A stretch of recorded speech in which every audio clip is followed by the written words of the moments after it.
बड़ी खबर आ रही है, यूपी में मंदिरों पर बड़ा खुलासा हुआ है। मुस्लिम मोहल्ले में फिर से मंदिर मिले हैं। चंदौसी से खबर है, चंदौसी के मुस्लिम मोहल्ले में प्राचीन मंदिर मिला है। 150 साल से ज्यादा ये पुराना मंदिर बताया जा रहा है, जिसमें खंडहर मिले हैं, अवशेष मिले हैं। 25 साल पहले यहाँ पर पूजा अर्चना की जाती थी। तो जहां संभल में सबसे पहले मुस्लिम मोहल्ले के अंदर एक मस्जिद मिला है, उसके बाद फिर वाराणसी और अब चंदौसी में मुस्लिम मोहल्ले में ये मंदिर मिला है। मंदिर की हालत काफी जर्जर हो चुकी है। बताया जाता है कि यहाँ 25 साल पहले तक यहाँ पूजा होती थी और हमारे सहयोगी ने यहाँ से एक रिपोर्ट भेजी है, वो भी आपको दिखाते हैं।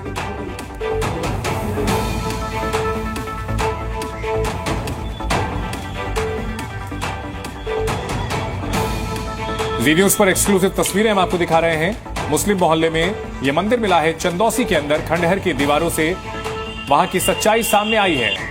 मंदिर काफी बुरी स्थिति में है। 2 तस्वीरें से जुड़ी हुई आपको दिखा रहे हैं। प्राचीन बांके बिहारी मंदिर है ये, ऐसा दावा किया जा रहा है। खंडहर में ये मंदिर तब्दील हो चुका है, लेकिन एक एक करके कई मंदिर जो है उत्तर प्रदेश के अलग अलग इलाकों से सामने आ रहे हैं। बांके बिहारी मंदिर खंडहर में बदल चुका है। जी न्यूज पर आप ये एक्सक्लूसिव तस्वीरें आप देख रहे हैं। 25 साल पहले हालांकि यहाँ पर पूजा अर्चना की जाती थी। तो 4 तस्वीरें आपको दिखा रहे हैं किस तरह से चंदौसी में यह मंदिर मिला है। 152 साल पुराना यह मंदिर बताया जा रहा है। बांके बिहारी जी का यह मंदिर अब खंडहर बन चुका है। बताया जाता है कि 25 साल पहले तक यहां पूजा पाठ हुआ करता था, लेकिन उसके बाद यहां आबादी पूरी तरह से असंतुलित हो गई और यहां पूजा पाठ बंद हो गया। मंदिर में कई नलकूप भी मौजूद हैं।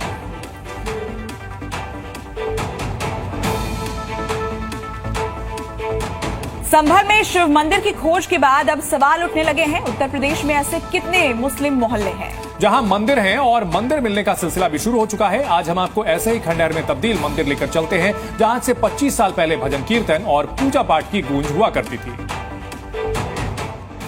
इतिहास के पन्ने जब पलटते हैं तो उसका एक एक शब्द अपनी कहानी कहता है। खंडहर बने इन दीवारों की कहानी भी वैसी ही है। इसकी एक एक ईंट अपनी कहानी बयां कर रहा है। संभल के शिव मंदिर की खोज पूरी हुई तो खंडहर में तब्दील मंदिरों के मिलने का सिलसिला थमा नहीं है। संभल से इस खंडहर की दूरी भी कोई ज्यादा नहीं है। महज 25 किलोमीटर की दूरी पर चंदौसी शहर है और एक इलाका जिसका नाम है लक्ष्मणगंज, और इसी लक्ष्मणगंज में ये खंडहर मौजूद है, जिसका इतिहास 150 वर्षों से भी ज्यादा का है। जहां कभी प्राचीन बांके बिहारी का मंदिर हुआ करता था।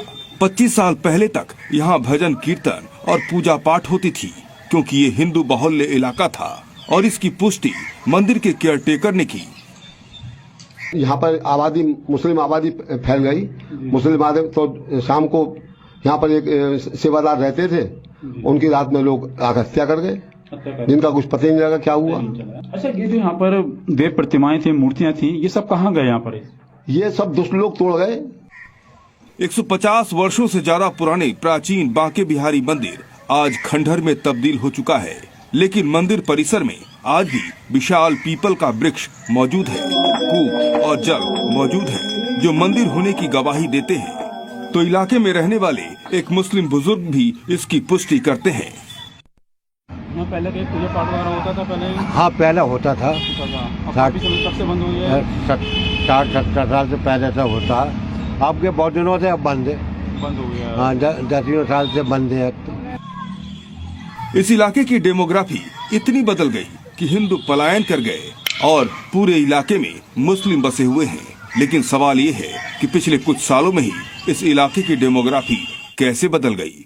अब पुरातत्वविद अतुल मिश्र ने प्राचीन मंदिरों और अन्य धार्मिक स्थलों के संरक्षण के लिए पुरातत्व संरक्षण समिति बनाने की मांग की है। चंदौसी के लक्ष्मणगंज इलाके का वो प्राचीन मंदिर जिसका इतिहास 150 साल से भी ज्यादा का है, लेकिन आज ये प्राचीन मंदिर खंडहर में तब्दील हो चुका है, क्योंकि महज कुछ साल में इस इलाके में मुसलमानों ने डेरा जमा लिया। हिंदू समुदाय के लोग धीरे धीरे अपनी संपत्ति और मकानों को बेचकर पलायन कर गए। आखिर हिंदू समुदाय के लोगों का पलायन क्यों हुआ, ये भी आप जानिए। तो लक्ष्मणगंज की सूरत कैसे बदली? मुस्लिम आबादी यहाँ तेजी से बढ़ी। 25 सालों में मुस्लिमों की आबादी काफी तेजी से बढ़ती गई। मुस्लिमों ने मंदिर के चारों ओर अपने मकान बना लिए, नगर पालिका की जमीन पर भी कब्जा कर लिया। 35 बीघे जमीन पर अवैध कब्जा उनकी तरफ से किया गया। प्रशासन अवैध कब्जा नहीं छुड़ा सका, हिंदू समुदाय खौफ में आ गया, संपत्ति बेचकर यहां से पलायन करना शुरू कर दिया। और मंदिर में पूजा पाठ बंद कर दी गई, मंदिर के पुजारी की हत्या भी करा दी गई। 2010 में महादेव की शिवलिंग को उखाड़ दिया गया और अन्य देवी देवताओं की प्रतिमाएं भी यहां से उखाड़कर हटा दी गई। इसके बाद मंदिर खंडहर में तब्दील हो गया और यहां विशेष समुदाय के अराजक तत्वों का जमावड़ा रहता है। तो ऐसे पहले संभल का मामला सामने आया और उसके बाद वाराणसी से होते हुए अब चंदौसी का मामला सामने आया। और इन सब के बीच बड़ा सवाल यही है कि डेमोग्राफी जब चेंज होता है, जो डेमोग्राफी जब बदलती है, आबादी जब बदलती है, तो इसी तरह जो धार्मिक स्थल हैं वो वीरान हो जाते हैं। लोगों को अपना घर बार छोड़ करके हिंदुओं को जाना पड़ा है और अलग अलग शहरों से ऐसी घटनाएं सामने आ रही हैं। तो चंदौसी में बांके बिहारी मंदिर मिला है, संभल में शिव मंदिर जिसका जीर्णोद्धार किया गया है, लेकिन संभल में हरिहर मंदिर के तमाम सबूत मिले हैं, लेकिन मामला अभी अब सर्वे में अटका हुआ है। अब एक और बड़ी खबर आपको बताते हैं, संभल के बाद वाराणसी में भी मंदिर मिला है। मुस्लिम मोहल्ले में ये शिव मंदिर मिला है। ये मंदिर 250 साल से ज्यादा पुराना बताया जा रहा है। मंदिर में लगे ताले को खोलने की मांग की गई है। मंदिर के बाहर फिलहाल सुरक्षा काफी कड़ी कर दी गई है। शिव मंदिर ये बताया जा रहा है जो कि 250 से भी ज्यादा साल पुराना है। संभल के बाद अब वाराणसी के मुस्लिम मोहल्ले में ये शिव मंदिर मिला है और ऐसे में मंदिर के बाहर सुरक्षा भी कड़ी कर दी गई है। तो संभल और उसके बाद अब वाराणसी में ये मंदिर मिला है।